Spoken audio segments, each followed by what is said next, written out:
I just got done watching UFC Seattle, and it was the biggest win of Philly's own, Joe Pyfer's career. He beats a two-time divisional champion in Izzy Adesanya, who has now lost 6 of his last 5 fights.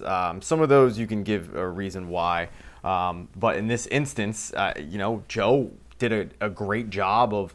I personally think he clipped Izzy in round 2 at some point. I think the broadcast just didn't pick up on it because it was weird. Izzy's entire game plan changed.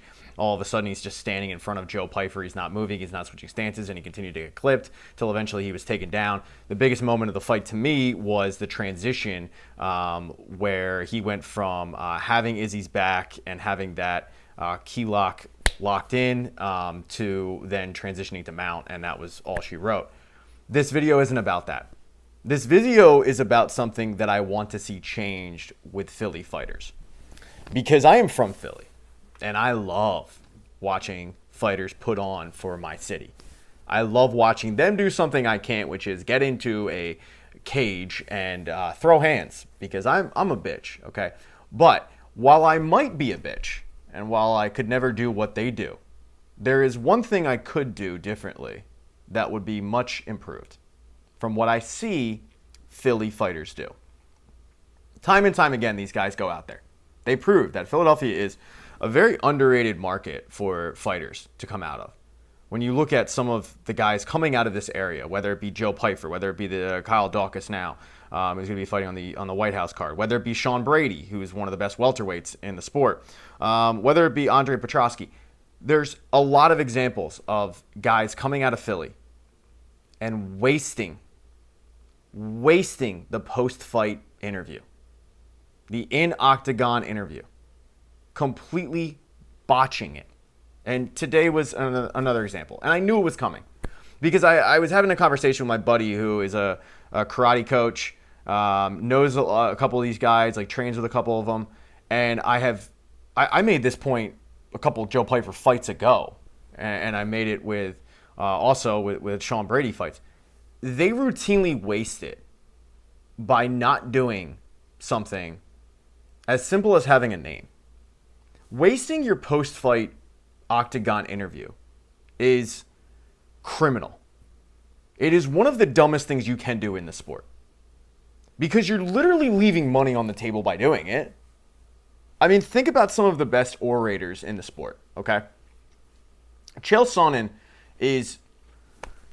was a journeyman, very good fighter, but probably not to the level of where he ended up getting. He ended up getting to that level because he had mic skills. He was able to sell a fight. He was able to get on the mic and rile the crowd up, and the UFC recognized, okay, there's interest in this guy. We are going to give him top talent. Colby Covington was not a name until Colby Covington got on the mic in Brazil and insulted everybody. And then he took the MAGA thing and he ran with it, and it was cringy, and it still is cringy. Like it's so obviously fake. But with that fakeness, and with his inability to basically finish anybody in a fight, even though he'll land like 500 strikes and he's got an incredible gas tank, with all of that, he ended up getting title shots.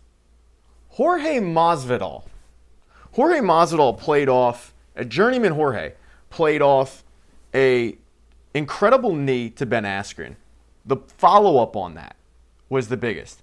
He knees Ben Askren, gets on, bangs right next to his unconscious body, and then the post-fight interview when he's asked, hey, did you think that those punches that you threw at the end of the fight, were they necessary? Super necessary. He came off cool, calm, and collected. Goes out there the next fight. Darren Till knocks him out. What's the headline? Was it the knockout? No, it was the 3-piece and a soda he gave Leon Edwards afterwards. I'm not asking the UFC fighters from Philly to do that, but the guy came out and he had an aura about him. He had an ability to create buzz in his name so that when a title shot ended up coming into the picture, guess who was there? George Masvidal. And he ended up getting 2 of them. And he probably didn't really deserve either of them. But he was at the right place, right time, and he had created a buzz. He had created a buzz for himself, even though he was a journeyman fighter based on, a 3-fight winning streak, something like that. He goes out there and he creates the journeyman belt, the BMF belt, where he ends up winning it against the ultimate example of this, Nate Diaz. Journeyman Nate. Journeyman Nate created such a buzz in the sport from the casuals who didn't quite know who he was when he did one thing. He beat Michael Johnson of all people. Michael Johnson. And he gets on the mic, and does he thank God? No. Does he give credit to Michael Johnson? Does he thank him for taking the fight? Does he show respect? No. He grabbed that mic and he said, Conor McGregor, you're taking everything I work for, motherfucker. I'm going to fight your fucking ass next. You already punked those dudes in the press conference. You know you already beat them. No, you know who the real money fight is. It's me. Not those little bitches you already punked in the press conference. It's so well known that I can pretty much recite it word for word, and it happened a decade ago. And next thing you know, Conor McGregor goes from fighting RDA for the belt to having back-to-back fights with Nate Diaz, where Nate Diaz shocks the world in the one. He's able to get Conor McGregor to gas out in round 2. They're fighting in a different weight class from Conor because he went from 145 to 170 for the fight. So they fight at 170. Conor gasses out. Nate shocks the world. And then he has the wherewithal on the mic to once again get a soundbite of, I'm not surprised, motherfucker. That is how you do it. And all of a sudden, Nate Diaz went from journeyman Nate to superstar Nate. And I understand that the Diaz, the collective of the fan base will be like, he was already a superstar. I'm sorry. He was a journeyman fighter. That's what he was. And there's nothing wrong with that. But the mic skills propelled him to become a marquee name where when they created the journeyman belt, the BMF belt, you had a great guy on the mic in Jorge Masvidal versus a great guy on the mic in Nate Diaz, and it headlined MSG. I've gone on this for 7 minutes because what I hear from Philly fighters is the same tired act over and over again. I wish that I would get an invite from like Martinez BJJ to come in and teach a class. And I mean this with all due respect because I want to see these guys do great. I want to see them in big fights. Let's break down the Joe Pyfer interview because it's the most recent one. He thanked God twice. I understand he's a renewed, born again, blah, blah, blah. He thanked God twice. I wish athletes, and I wish especially UFC guys who only have an infinite amount of time to get that buzz for their name post big win like this would realize God does not care about sports, guys. He doesn't. If he did, the Los Angeles Angels would have been a dynasty with Ohtani and Trout. They weren't. The Saints wouldn't be one of the worst teams who were still searching for a quarterback. The Devils wouldn't be in a dynasty in the early 2000s. Like, he doesn't care about sports. We don't need to thank God. You want to thank God? Do it after you've already booked a big fight. Do it in the pre-fight interviews. Do all that. Post-fight in an octagon with Cormier or whether it be Paul Felder or Michael Bisping or Joe Rogan, that ain't the time to do it. He then followed up by saying that he's got the most beautiful woman in the world waiting to marry him at home and Ashlyn. What does that do for your career? Again, this is no disrespect to Joe Pyfer or his beautiful fiance, who I'm sure is a dime piece. What does that do for your career? There's nothing wrong with shouting her out, but prolonging the interview when you only have an infinite amount of time, or I should say a finite amount of time, I'm sorry, not infinite, hit thumbs down for that, finite amount of time, is dumb. And then it finally comes out to, what do you want next? And he basically just said, I'm a top 5 fighter, and I'm the guy. You didn't have a name. And I see the same thing from Sean Brady, and I see the same thing from Andre Petrosky. And, it's amazing because Philadelphia is known for just being that fuck you disrespectful city. And it's one of the things I love about it. We love that song, you don't like us and, we don't care. And then for some reason, these guys who get into a cage and throw hands for a living get uber respectful and get like Mike Shy, and they don't have a name. And I wish that they would learn from the past. I wish they would learn from the Conor McGregors of the world, who would go out there and just shit talk all his opponents and not give one fuck. Or even better, if you're not at the level of Conor in terms of the confidence level, and by the way, there's nothing wrong with that. Conor in his heyday was like the fact that he was calling out, I'm going to knock this guy in the first round, and then he would do it, led to the legend of Conor McGregor. If you're not that, that's fine. Chael Sonnen would talk so much shit, and if he lost, he would just ignore it. He was like the dude in the White House before the dude in the White House was the dude in the White House. That never happened. What are you talking about? And it got him title shots. And, now he's an analyst. Because he was the dude who realize there is money in the mic. And there are too many Philly fighters that get up there and they'll have incredible wins and they get uber respectful on the microphone afterwards, and it does nothing for their career. It doesn't move the needle. It doesn't help them move along.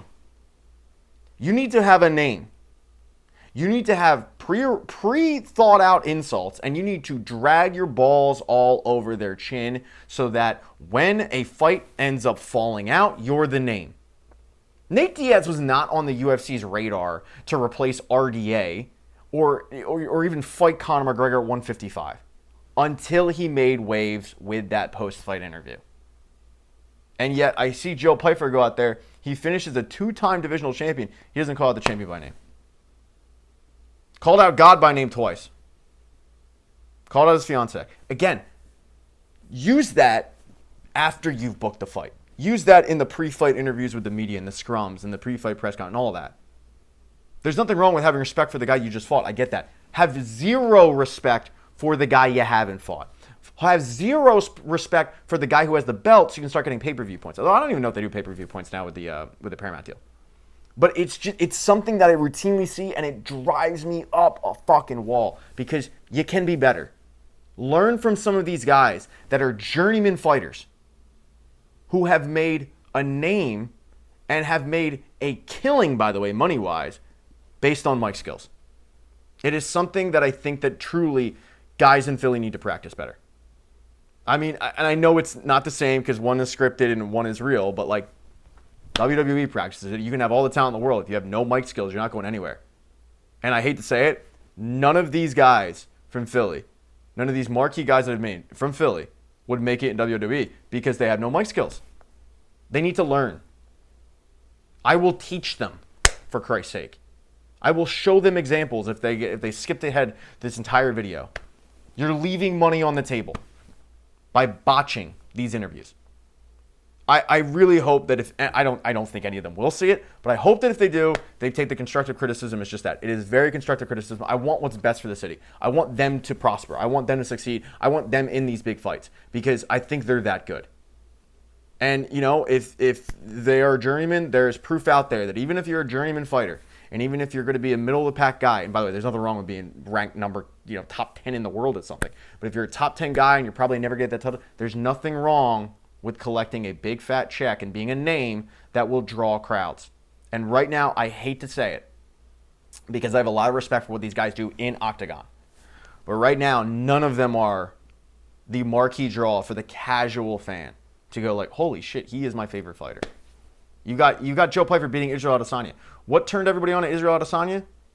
The confidence, the shit talking, calling Marvin Vettori a blockhead.